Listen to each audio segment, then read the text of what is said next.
Hello, I'm Okay. Kiki Latimer, and I'm your host for the Catholic Bookworm. And we have with us today author Sharon Lebell. I'm very excited because a dear friend of mine, Christine Phoenix Green, recently gave me her little book called Music of Silence, which is very exciting. Can't wait to share ideas about it with you today. So Sharon, before she sort of talks a little bit about herself and lets us know more about her, is in lieu of a prayer, we thought we'd start, because she's a dulcimer player, that we could just bring ourselves into the prayer, a sense of prayerfulness with her music.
So Sharon, tell us a little bit about yourself to start off with. You're the author of the book Art of Living, which I haven't read, but it's on my list now. But tell us a little bit about yourself.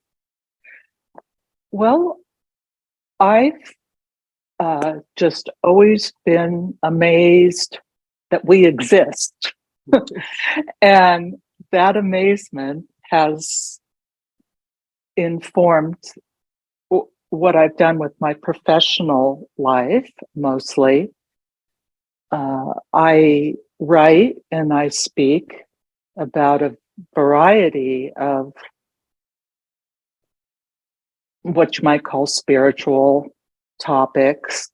I talk about different religions, and mostly, all told, the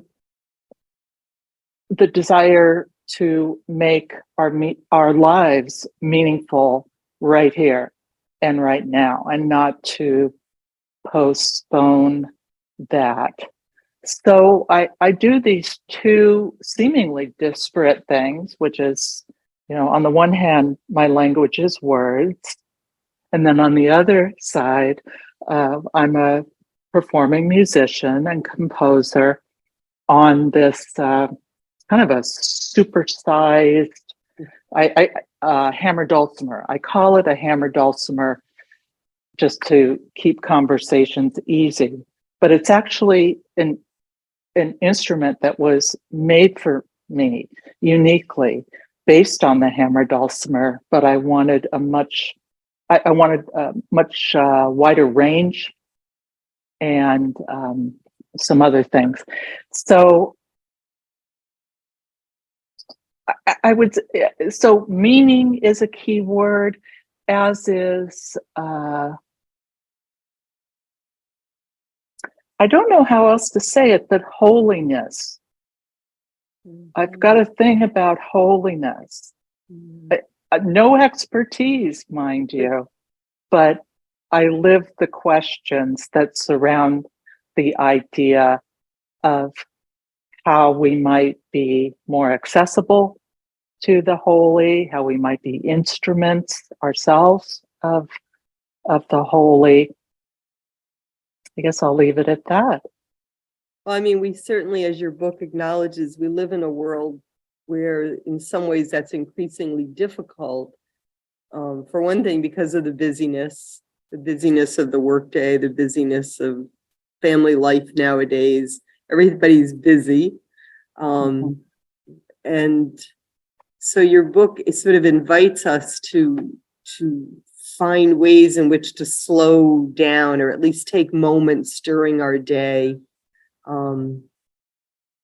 to find little moments of space or quiet or contemplation or leisure, which is the basis of culture, I'm told, to find those little moments so that we can move towards holiness.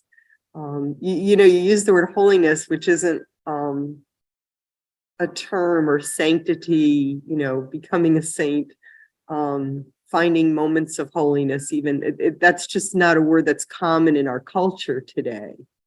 Right. You wrote the book back in the 1990s, where things are maybe a little slower than they are today, but I think the book is still very relevant. Now, you wrote the book with Brother David, whose last is, you can tell me. What is Brother David's last name? Steindl-Rast. Steindl-Rast. Yes. So tell me, so Brother David is a monk. He's in a monastery. Yes.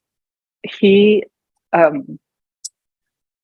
currently lives in Argentina. He's lived all over the world, and he's lived the life of a Benedictine monk.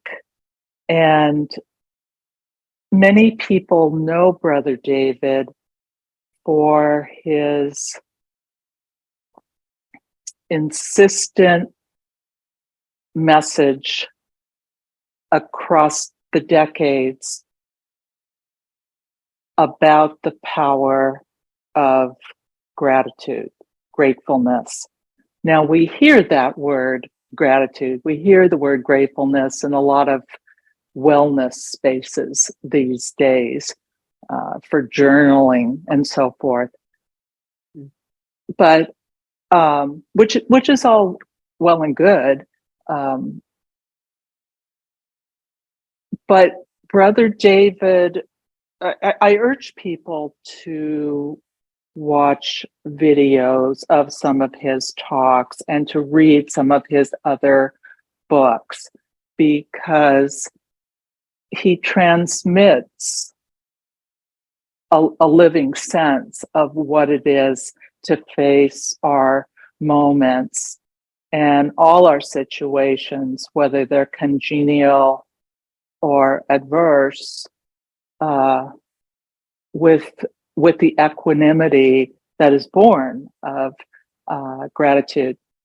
So anyway, yes, so David and I wrote this book together, and one of the reasons why we decided to do so is our lives, both then when we wrote the book and now, are very different, though they complement one another. David's life has been devoted to contemplation, and he's shared the fruits of that with us. And I have, by contrast, lived intensely in and of the world. I raised a family of 6 children. I, I'm rooted in the awkward and noisy muck of daily life. And though I must say I have had the good fortune of getting to stay for an extended amount of time in a monastery run by beautiful Cistercian nuns, which was a formative experience and helped set the stage for me for what I could contribute to the book. So both David and I have a common aspiration, which is basically to remind ourselves and everyone, pay attention, wake up, be grateful, help, be kind. That the book was written before the explosion of the internet and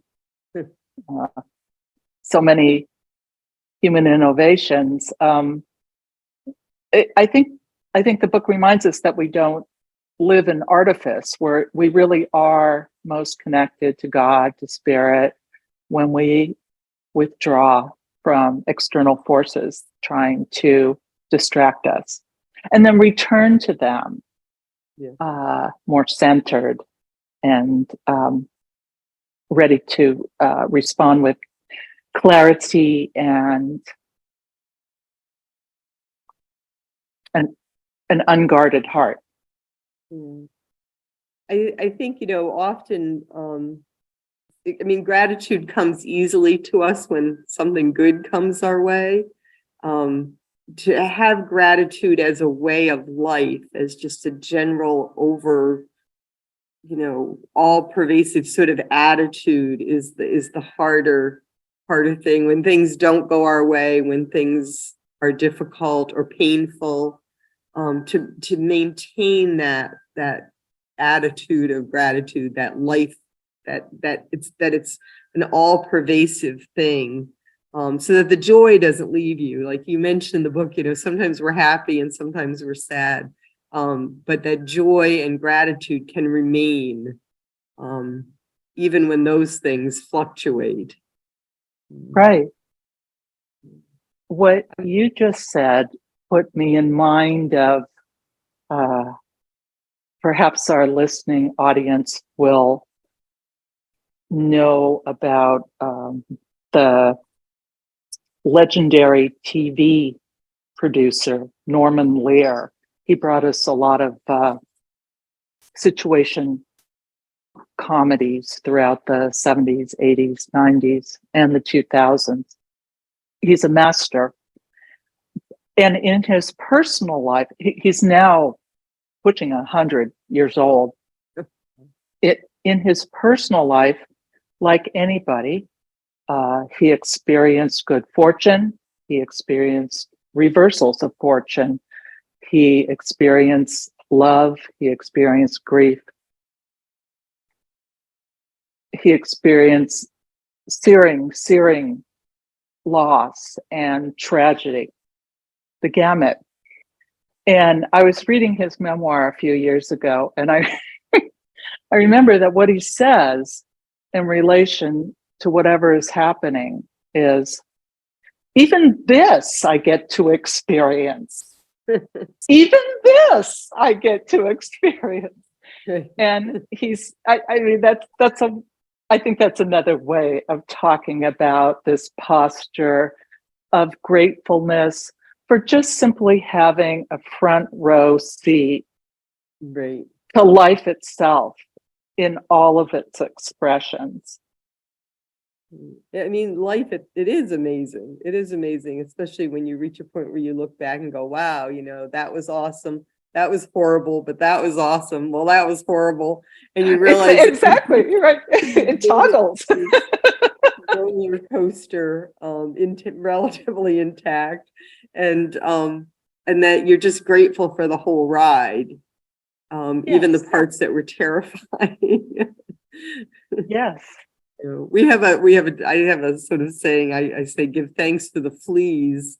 Are you familiar with Corrie ten Boom's story, Bessie ten Boom? So when they were in Auschwitz, they would pray every night in the barracks, the women's barracks. And I believe it was Bessie. I think she's the one who died there. Corrie went on to write the book, The Hiding Place. But Bessie would, they would give thanks for each other and that they had enough food to live. And then Bessie would say, and we give the barracks, their barracks was loaded with fleas and they were bitten. And Bessie would say, and Lord, we give thanks for the fleas. And Corrie would say, no, that's where I draw the line. I will not give thanks for the fleas. But Bessie would. And then later they learned that it was the fleas that kept the guards out of their barracks. And so unlike the other barracks, oh my gosh, where the women were beaten by the guards wouldn't go into their barracks because of the fleas. What do you know? Yeah. Oh, I love that story because, every once in a while around here, we're like, give thanks to the fleas, something happening that we can't see the good of it. It just looks like a mess. It just looks like it's just terrible. And just trying to trust that God has some kind of a plan that we can't see, some kind of growth or some kind of, way of, sometimes if I'm stuck at a traffic light and I'll think, it's like, give thanks to the fleas because maybe I'm stuck here is helping me to avoid an accident today or to meet somebody I'm supposed to meet or some interaction, so that continuous trying to give thanks to the fleas, that gratitude, to me, that's always a helpful story. I love that. Thank you. Thank you for telling us that. So your book is centered around the monastic hours of the day. That's right. I have spent some time at the monastery in Spencer, Massachusetts, the Trappists there. So I'm somewhat familiar with the hours of the day. And my husband and I off and on have read Compline at night. And your book makes me want to get back to Compline. When the grandchildren are here, we always do Compline at night. Oh, that's beautiful. Be the officiant, which they think is really cool. So, the little guy, as soon as they can read, they get to be the officiant. That's just great. But I often got up there. They have matins or vigil at, I think it's 3:30 in the morning. And so I would set my alarm for about 3:15, and they have the nave of the church where the monks are, but then they have for that particular vigil, if you're staying there, they have 2 tiny private chapels, and almost nobody ever gets up for vigil. So you can kind of I always bring a big sort of like a big sweatshirt robe with me with a hood, and I can just kind of throw that over my pajamas, throw on my sneakers and run over, and you're not going to see anybody. And then you can just kind of hide in this little dark chapel and listen to the day begin for them. It's so beautiful. And I remember, and it's out in the middle of nowhere in Massachusetts. It's just a beautiful place. And the morning bells ring and the sun isn't up yet. It's still dark when you go over and you can still see the moon and the stars are out. And then when you come out, the sun is just starting to light up the sky just a little bit. And it's just magnificent, So if I go for 2 or 3 days, I usually at least once or twice try to get up at 3:15, which is a real tough one. But I had on you. I had a funny experience. One year I got there And I think I was just maybe staying for the one night. And I got into bed and I was like, Lord, I can't get up at 3:15. Like, I just can't do it. I'm so tired. No can do, you know. So I had a dream. I must have had it like right around 3 o'clock in the morning that I woke up and I went outside, and instead of the peace and quiet of the monastery, it was sort of like a circus. And there were tents and there were people yelling and people lined up and, like a carnival. The whole thing was like a big carnival in the front of the monastery. And the monastery was sort of kind of gone. And it was just this mobs of people and noise and people selling stuffed animals and Ferris wheel. This is here, and I was horrified. Like, this is so sad. Like, where's the peace of the beauty and contemplation of the monastery? And then my alarm went off at 3:15, and I woke up from this nightmare. Oh my And I goodness. was so grateful that it wasn't true. That I just jumped out of bed, threw my robe on, and ran quiet courtyard to Matins. Well, that's so vivid. I can really gone was any thought that sleep was more important, right. than the availability of this silence and this music of silence that was there. It was, forget sleep. So I try to remember that experience. So your book is centered, talk to us a little bit about it. It's centered around these hours of the day, the monastic hours. So, yes, we decided to arrange the book using the canonical hours from vigils through Compline as a kind of trellis to lay out our ideas about being present, really.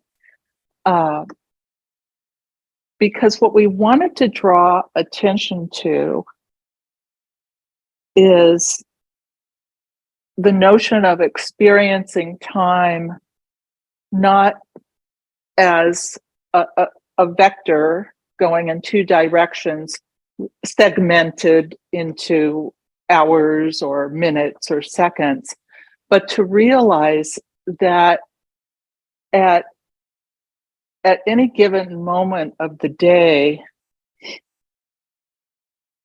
if you make yourself accessible to the moment, there's a different quality to what is going on, and there's a different quality to time, because one realizes by thinking in terms of these monastic hours that time is in fact cyclical.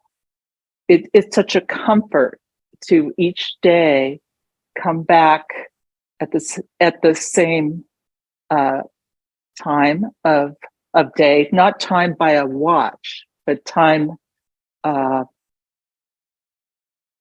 of the time of the soul.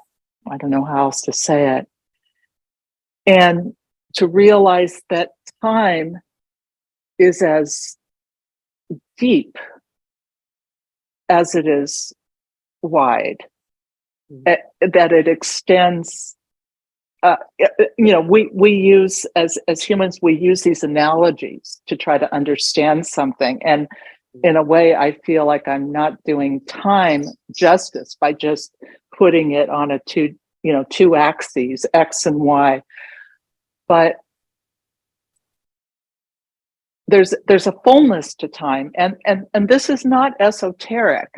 We've all felt that sense of when we're truly engaged with something that calls to us or that we deeply care about.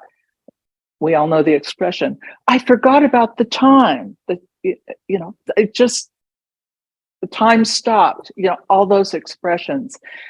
And this is what the book, I think, we were trying to give an invitation to our readers not to completely let go of the rope of our conventional understanding of time, because obviously we need to Get to work on participate in the world, right? But to be able to notice that at any given time of day, I hope this doesn't sound too flaky or strange, but there are messages for us. I know Brother David is a big fan of the idea of angels, messengers, not necessarily winged creatures, but that life kind of speaks to us if we but listen. And by traversing these canonical hours, well, not just by traversing, I beg your pardon, by stopping and honoring and kind of separating out from the rest of the day, this moment. I'm talking to Kiki. This is what we're doing. Time becomes deep. Time becomes infinite, because we get to step into something eternal together. I mean, we spend a lot of our lives sort of either living, sort of stretching into the past and stretching into the future. You know, we live in those directions, and it is very difficult sometimes to just come into the now, to just be here and be still. It can be, you have to work at it. I don't think it comes naturally. We want to be distracted by the past and the future. To be sure. And I think there is this kind of fear that if we're not somehow trying to control future outcomes in some way, or tell ourselves kind of stories of the past with lots of confirmation bias, rolled in. There's a kind of fear that, if I were really present, as everyone exhorts us to be, that, we might just go into a kind of free fall or chaos, or, we might get irretrievably lost, like we sort of use our fixation on past and future as a kind of false sense of moorings in a way. But I think what's so interesting and paradoxical is if one has had the experience of being present,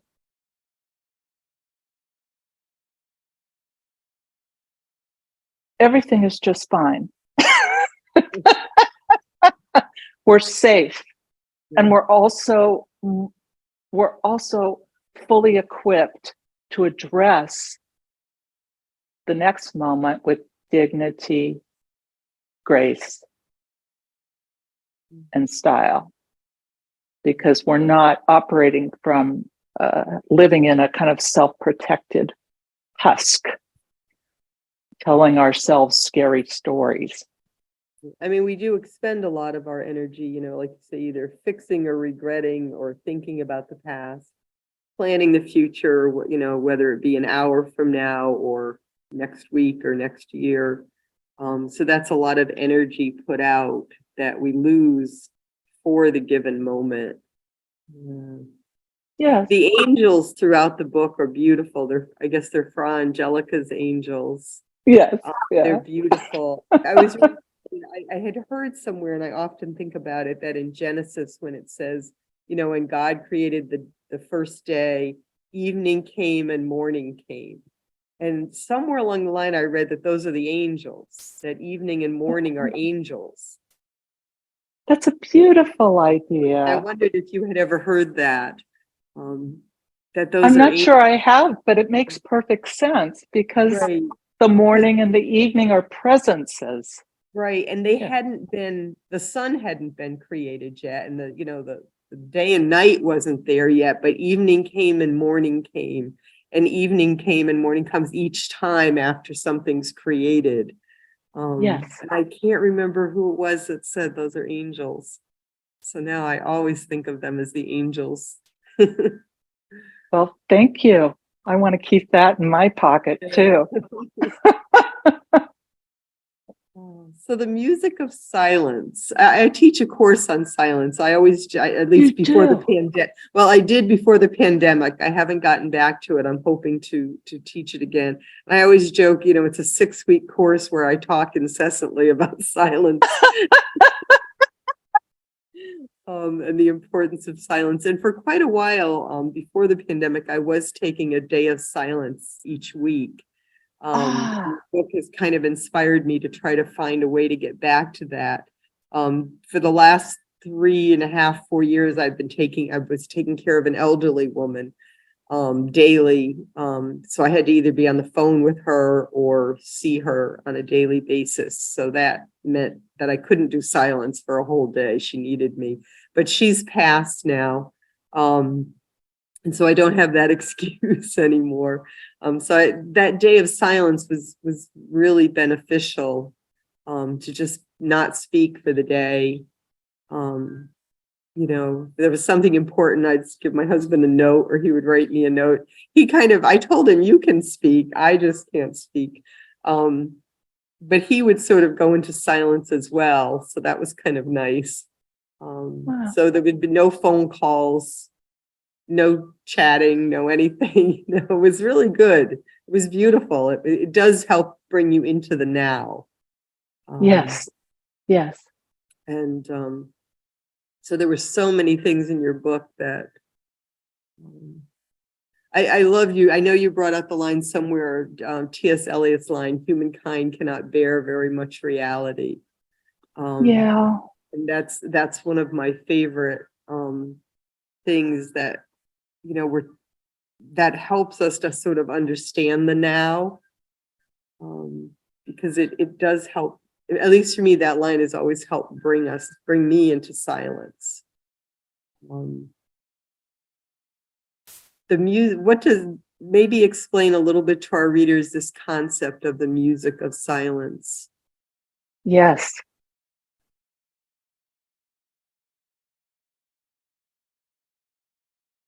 I think of silence, in some ways, Kiki, I think I'm restating some things that you've just said much better, but I see silence as being the matrix of life itself. It's what holds all possibility. And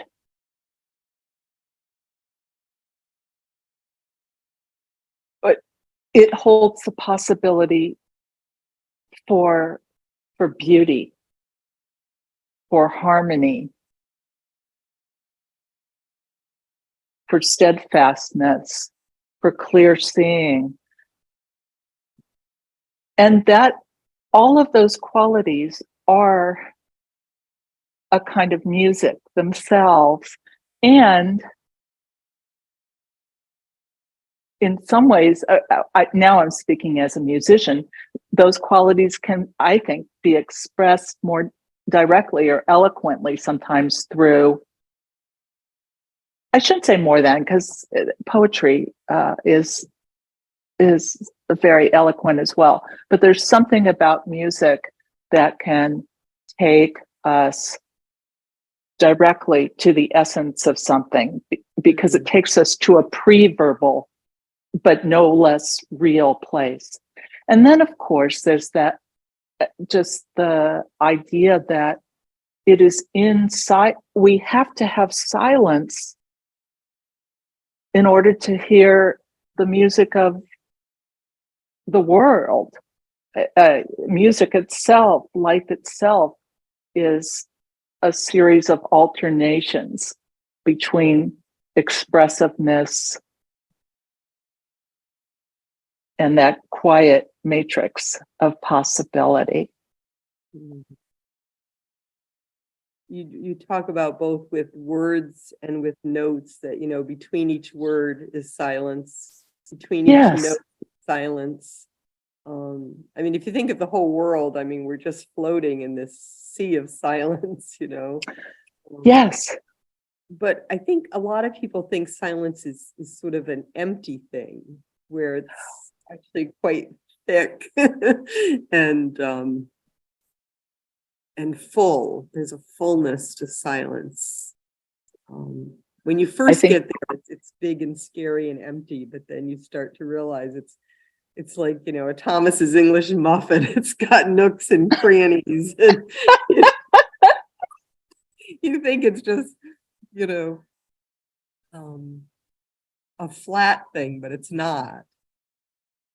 Mm. I what you, to me what you've just said is very, very important. I think you're right. Silence gets mixed up with emptiness, and it couldn't be.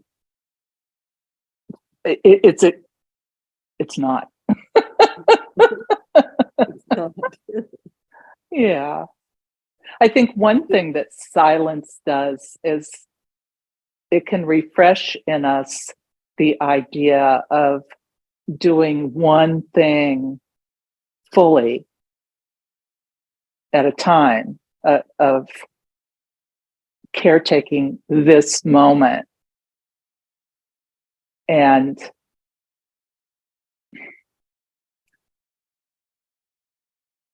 entering the moment. If you're reading, entering a text, or if you're in relationship with someone, entering the relationship, not merely staying on the level of the exchange of platitudes. But I don't. This may sound like I'm taking things in a little bit of a different direction, but I I do think it's important to say that sometimes there's kind of a prejudice that views the monastic life, which permits us, if we are in it, to have more time in silence. A lot of people might see that as being more spiritual than our regular householder lives. But I But think, what's that now? but it's not, right? But it's not, because I think each way of life, the life of the monk and the life of the householder, they each involve costs and benefits, and both ways of life have a lot to teach and enrich the other. So those uh, who, to my mind, regard the monastic life as being somehow more ideal for communion with God, I think they're making the mistake of thinking that the idea of spiritual flourishing is a destination, like the monastery, rather than something we carry within us, our kind of our own inner sanctuary, that is with us all the time, that we can visit, and the sanctuaries that we build, however imperfectly, in our connections between ourselves and our loved ones, between ourselves and our communities. So I mean, I I think sometimes say changing a diaper or doing the dishes is a great place for prayer and silence. absolutely, Yeah. yes, yes, I that says it perfectly, because I think there is this misnotion that we have to set ourselves up for spiritual or contemplative success by Right. you know but what I'm, just for shorthand, calling the householder, that person has the opportunity to see and to conjure the sacred, while being deeply mired in the muck of the mundane, the changing the diapers, you say, being fully engaged with this imperfect, often harsh, often unrelenting, often disappointing world. And so, there we are standing in the grocery line with two implacable children crying, and we see the stares of disapproving onlookers.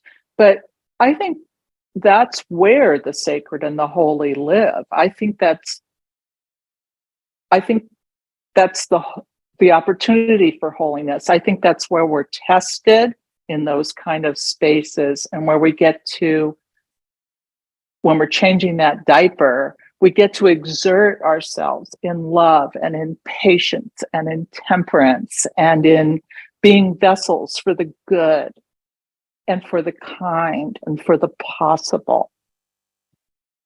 In my course that I teach on silence, I bring in small copies of Grunwald's painting, The Temptation of St. Anthony. Are you familiar with that? No, it's tell me. A really grotesque, horrible painting of St. Anthony. He's being attacked by monsters and demons and naked women, and just all kinds of horrible creatures are attacking him. And he is kind of thrown back in the painting like this, and he's laughing. And he's laughing. And Yes. I tell my students, I turn the page over and you have just the white on the back. And I say, most of you think this is a picture of silence, like an empty blank white page. Then I turn, I said, but this is the real picture of silence. That here you have St. Anthony being attacked by everything, and nothing's going right in this painting, except the fact that he is laughing. Yes. He is coming against all of it by this holy, peaceful, grounded laughter. And it's an amazing painting. Because I said, like when you first go into silence, I tell my group, first silence is loud, like you hear yourself and your own thoughts, and then eventually you start to have these contemplative, quiet moments of peacefulness. And you think, now I've found silence. But I say that's not the goal of silence. The goal of silence is after that is to go back out into the world, into the family on Thanksgiving when everybody's there, and to still have that silence in here so that you could just go and do the dishes or change the diaper or whatever, and find you have that landscape within you. That silent now is accessible to you, in the midst of the demons and the monsters and the naked. St. Anthony and just roll back and laugh and be at peace with all of it. Right. You don't see him trying to change it. He's not hitting or punching out at any of it. He's just, oh well, here it is,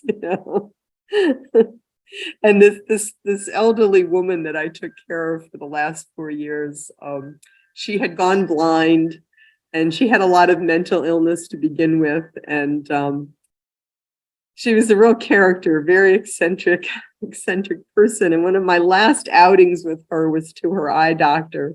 And it was a hot July day, and she had trouble walking. And when she got into this big office where there were quite a number of people, she proceeded to start to yell and scream and swear. And then we had to wait because the doctor was busy. And the more we waited, the angrier she got. And the more she had a really loud voice. Every name in the book was coming out of her. And I just okay, here we are. We got her in and we got her out. It was like an hour and a half ordeal. And we got into the car, finally back to the car, and she just looked at me quietly and she went, I was bad, wasn't I? And I went, yep. You mad at me? And I went, no. And she said, you're not mad? And I went, no. I said, I think we need to go to McDonald's and get a mango smoothie for each of us. which is what we did. And we drove home with our mango smoothies, and I realized that these 4 years of taking care of her, which were really crazy, and she was so difficult, and miserable and unhappy, and mental illness and anxiety and depression, had changed me into a different person. That I had found this now of silence, like deep, deep down, so that I wasn't angry. Yeah. It's like, wow, this is like really nuts. This visit to this doctor. And, I had people like looking like, oh my gosh, like, how do we get them out of here? If I had to do that earlier, forget it. It would never, I would have been angry, and I wouldn't have been able to find that silent place. But instead I just went to that now of like, this is amazing. This is amazing. This is an experience I'll probably hopefully never have again, but here it is. And I thought about that as I read the book, that we all have those kind of moments, and how do we access the grace, your book, the grace to deal with things gracefully,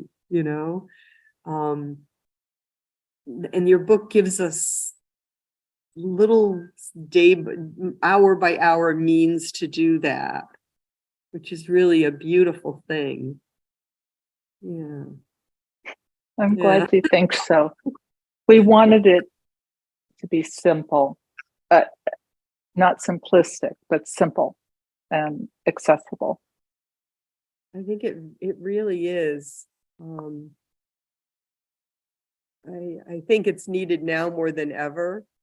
One of the questions you asked is the book still relevant? It was written in the 1990s when life was a little easier and more simple, and pretty much pre-internet life. Right. But I think it's probably even more relevant now.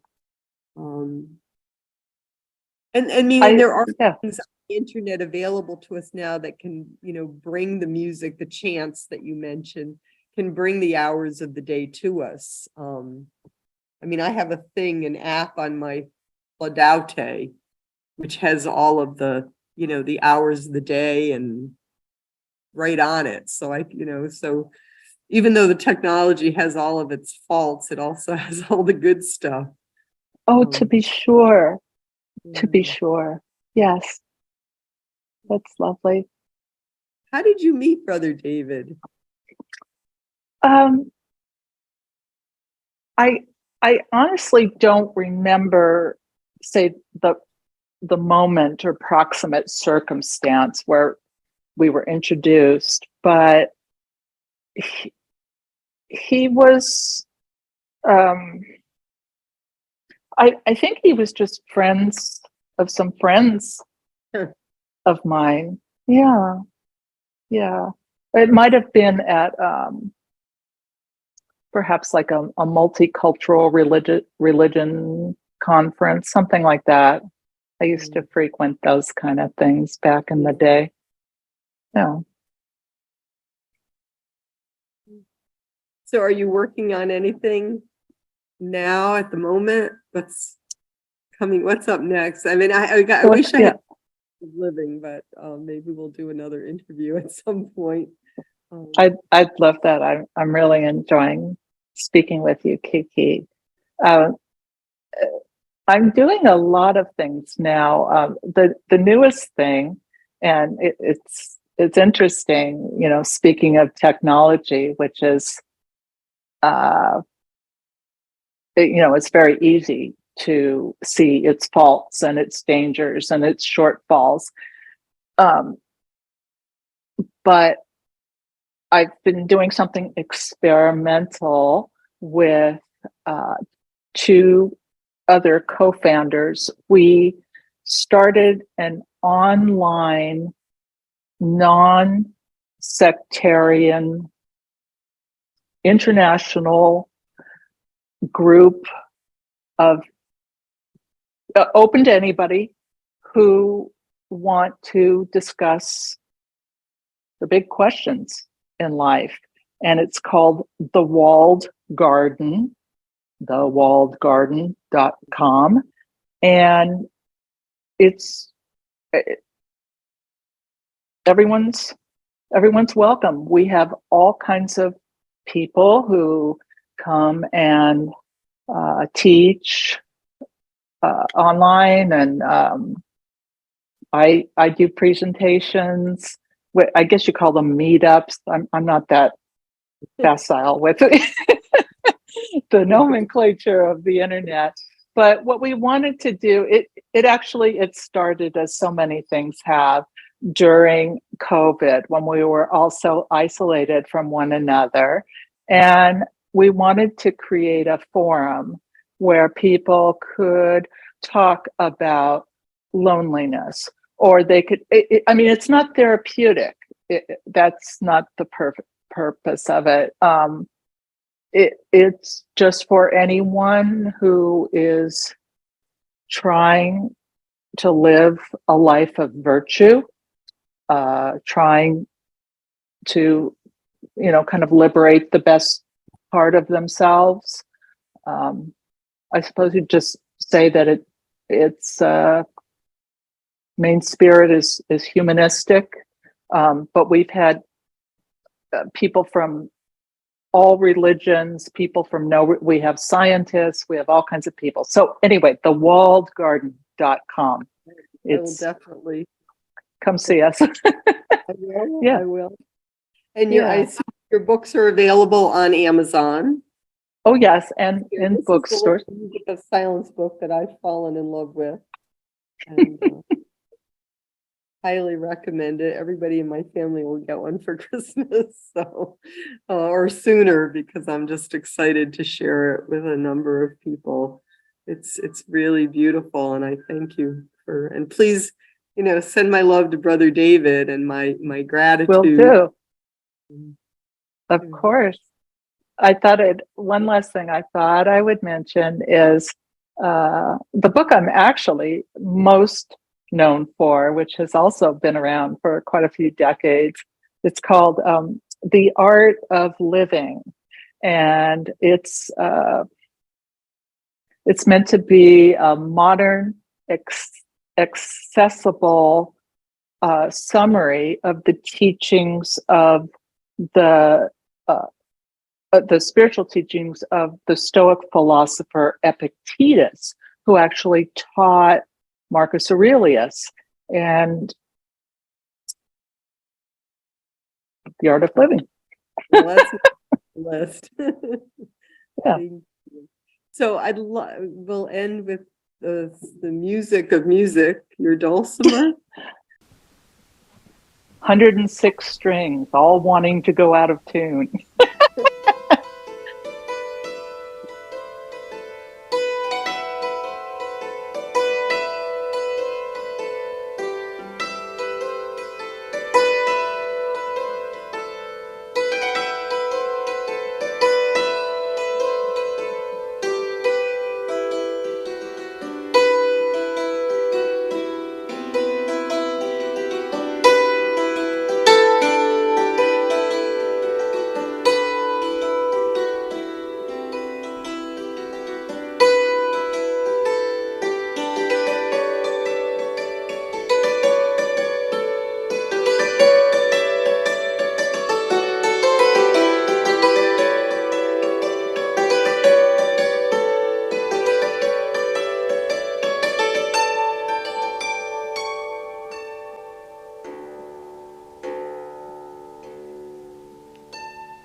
this one part.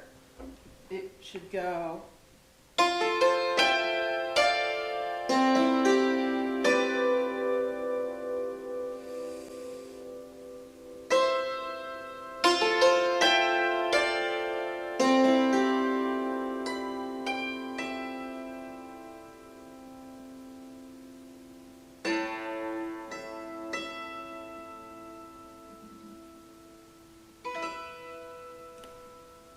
Thank you. It's beautiful. It's beautiful. Oh, And thank you. so much. This is wonderful. And I will get the other book as soon as possible. But again, give my love to Brother David. And Will do. It's really been pleasure and privilege to speak with you. I hope this will be a preview of coming attractions, because I hope so too. yeah. I really Yeah. hope so. I'm going to check Very out the special. Wall Garden, allputtogether.com. Yes. I will look for it. Thank you so much, Sharon. Thank you, my new friend. Bye for Get now. out Love the always. woods. Or you get to Preston, Connecticut. Let's meet for coffee or wine or something. Love it. I would just love that. I mean that sincerely. Yes. Me too. Me too. Take care. Okay, Kiki. So long.